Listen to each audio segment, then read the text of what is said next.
de la pute, qui avait dit Sassou peut consulter son peuple. Hollande la pute, il commence à être un écrivain, assoiffé du fric. Il veut, attendez, il a déjà volé pas mal d'argent de la France-Afrique, dans pas mal de pays d'Afrique. Mais il devient encore écrivain, il écrit encore des livres, sans compter tout l'argent qu'on lui paye chaque fin de mois. Ancien président. Comme Nicolas Sarkozy en droit de mer. Jusqu'aujourd'hui, il touche son salaire. Chaque fin de mois, il a son salaire d'ancien président. Mais sans compter les milliards qu'il a volés de Kadhafi. Et il a tué Kadhafi. Mais vous êtes une bande de troubadours. Vous êtes des perlimpinpins. Des perlimpinpins. Des voleurs. Donc 8%. La politique que tu es en train de faire au Congo, c'est la politique de la barbarie. Qui t'est félicité et encouragé par la France. Quand je dis la France, l'Élysée. On t'aura 8%. Moi, je suis un Congolais différent de mes autres frères congolais. Moi, je ne mâche pas mes mots. Ce que eux ils pensent tout bas et ce que eux ils disent tout bas, moi, je le pense tout haut et je le dis tout haut. Oui, 8%. On t'aura 8%. Chaque chose peut prendre son temps. Regarde le nom passé dans l'internet. Tu connais bien qui je suis. Tu connais bien le nom de mon père. Mais c'est le même nom que je mets là. Sur ma page, mon mur, Facebook. Je ne me cache pas. D'autres, ils utilisent les noms. Ils mettent Futur. Vanessa Futur. Jean Latour. Ils mettent des noms qu'ils fabriquent dans les pages Facebook. Mais c'est quand même honteux. Pourquoi les gens mettent des faux noms et ils mettent des fausses photos? Que les gens arrêtent. Mais voilà pourquoi le patron de Facebook, il bloque pas mal des pages, des faux. Parce que Facebook l'accompagne. Quand il bloque un compte, il demande les papiers des gens pour être sûr. Et il y a beaucoup qui n'en voient pas. Parce qu'ils savent, il y a pas mal qui ont des faux profils. Et 8%. Tout le mal que tu as fait au Congo, il faut que tu payes. Il faut que tu payes. Et tu vas le payer 8%. Tu ne vas jamais t'échapper de tout ce que tu as fait. Non. Moi, je ne me cache pas. Moi, je dis tout. Tout ce qui est rien que la vérité. Parce qu'on a besoin de la vérité. On ne peut pas continuer à vivre dans un monde de mensonges. Regarde la majorité de ce national. Nous étions au mois de juin. Il faisait nuit. La conférence nationale. Mariam Gouabi téléphona à Anga pour lui dire qu'il manquait un chauffeur à la présidence pour le conduire. Anga répliqua en ces termes. Mais camarade président, le problème de chauffeur ne relève pas de ma compétence, mais plutôt du ressort d'Engobo. Engobo, en fait, était chargé de la sécurité personnelle de Maria. Sécurité rapprochée. Maria insista qu'il n'y avait personne et qu'il lui fallait un chauffeur d'urgence. Anga se résolut et dit: enfin, camarade président, chacun de nous a des tâches au sein de la présidence et nous ne saurions répondre des bavures commises par d'autres au sein de leur direction, de toutes les façons. Si vous voulez, je peux venir vous conduire, étant donné que je ne puisse vous envoyer n'importe qui échappant à mon contrôle. C'est alors que Mariam Gouabi trancha en disant: tu es fou? Pour me parler en ces termes, et raccrocha le téléphone. Voilà le casus belli. Voilà le déclenchement de l'accident qu'on cherche. Anga se rendit à la présidence tout de suite après, où Maria était déjà sortie. Il y trouva Céline Ngouabi et lui dit: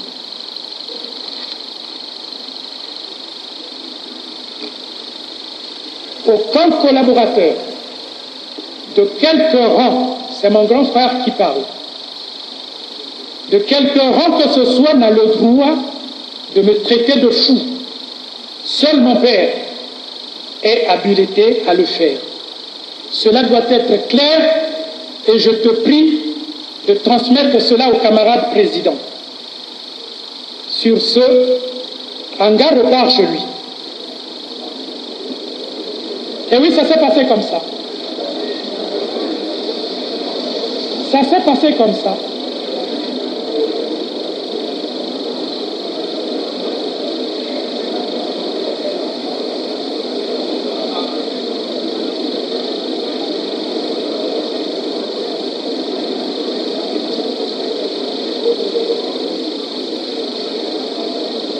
Je peux continuer, s'il vous plaît.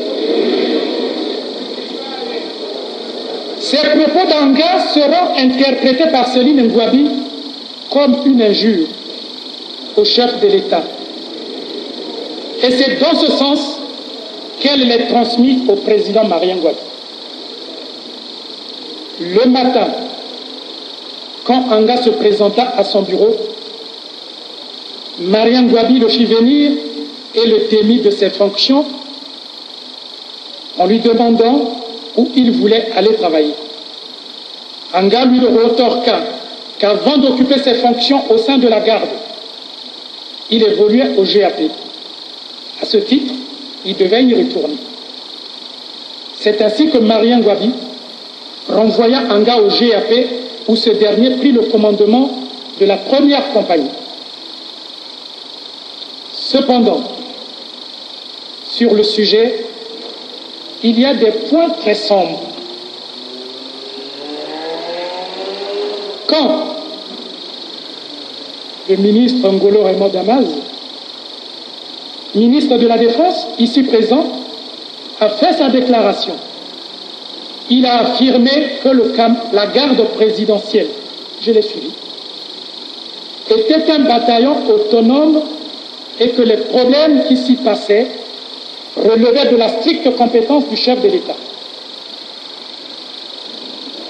Alors, d'où vient-il qu'Ewolo, simple chef de corps, confronté au problème d'entretien de la troupe au niveau de la garde, comme le faisait Anga, s'adressa à lui pour faire part du mécontentement des soldats quant à leur nouveau traitement.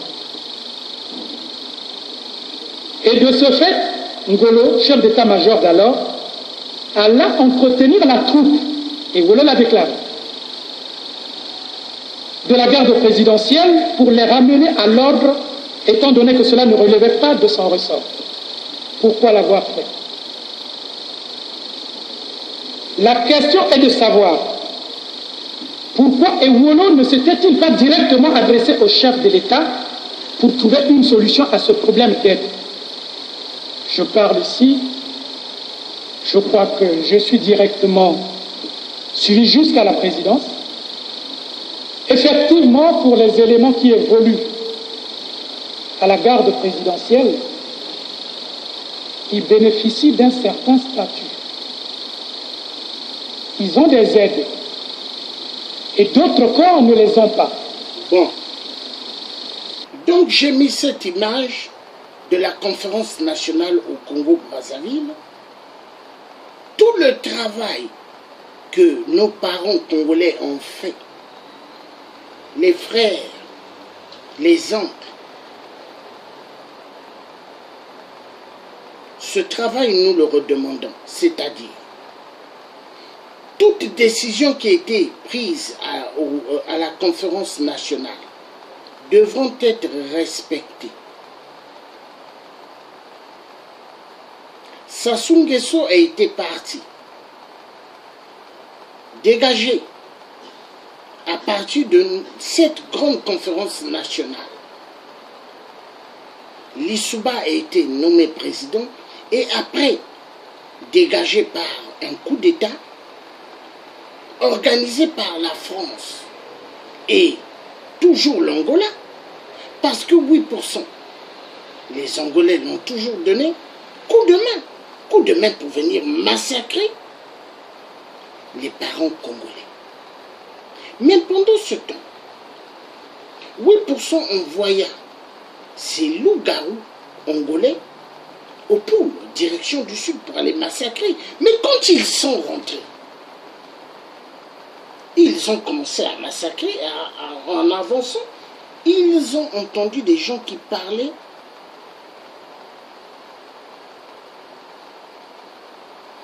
leur langue. Et ils se sont dit, on ne touche pas ici. Ce sont nos parents. L'histoire doit être dite. Donc, 8%. Le Congo, nous avons connu une tyrannie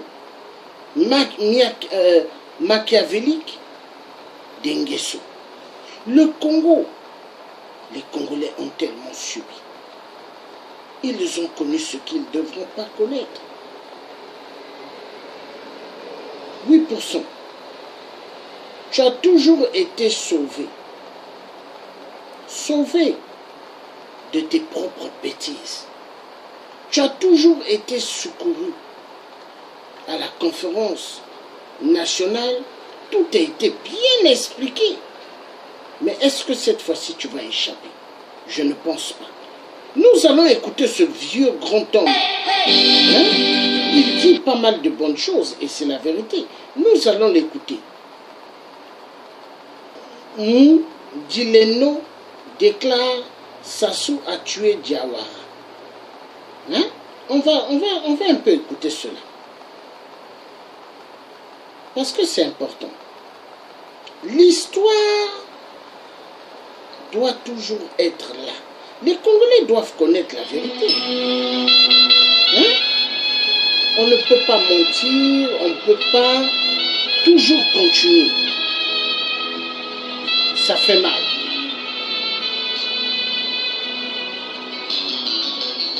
Forum FM 105.8, la radio des droits de l'homme, l'extrait. Les Diawara n'avaient pas été exécutés. On aurait pu le dire, mon camarade, vous avez pris les armes, revenez. Parce que quand Ngouabi fait cette conférence du parti en 72, c'est parce que les Diawara sont au maquis. C'est ça le problème. Ben oui, mais Mario Ngouabi n'a jamais voulu la mort de Diawara. Hein. Mais oui, mais ça moi je l'ai su, je l'ai appris. On a voilà, Mario Ngouabi n'a jamais voulu la mort de Diawara. Même quand Mobutu avait envoyé les Diawara à Brazzaville, ben, il ne nous a pas envoyés entre les mains du président, il les a envoyés entre les mains du ministre des Affaires étrangères. C'est normal, Mobutu lui-même ne s'est pas déplacé, il a envoyé ce ministre des Affaires étrangères remettre ses prisonniers au ministre des Affaires étrangères du Congo. Et c'est au domicile du ministre des Affaires étrangères que c'était qui à l'époque? Hein? C'était qui à l'époque? C'était Ganawa. C'est au domicile de Ganawa que Sassou est allé les tuer. Ça, tu es placé. Sassou, Mario Ngouabi disait, dès qu'ils vont débarquer, amenez-les directement au palais. Ça, tu n'étais pas au courant de ça? Si, mais on m'a dit que, bon, c'est parce que la version changeait, parce qu'en début, là j'ai eu la précision, parce que je me posais la question, Ganawa, est-ce que Ganawa, avant de mourir, il a fait cette confidence? C'est ça, il est parti avec son secret. C'est pour ça qu'il y a le travail d'éclaircissement des gens. Et pourtant, Ganawa était à la conférence nationale. D'accord. Il était à la conférence nationale. C'est les gens qui auraient pu témoigner. Moi, je suis d'accord avec toi quand tu dis, tu sais, quand tu as un problème, ce que tu as vécu, il faut écrire, il faut dénoncer, il faut parler. Oui, c'est ce que je fais. Nationale, il ne faut pas le dire qu'alors s'il y avait une procédure judiciaire, ça aurait été beaucoup plus profond. Je suis d'accord, mais le problème, c'est l'information. Parce qu'on ne peut pas ouvrir un dossier si vous n'avez pas une information. L'instruction a le plus de moyens pour s'informer que la conférence nationale. Non, mais justement, la conférence nationale était là pour créer, pour ouvrir ou pour écrire un livre blanc. Un livre blanc sur ce qui s'est passé dans le pays. Un climat. Alors, donc, à partir de ce moment, nous avions les documents et ces documents, on les remet à la justice. C'est à la justice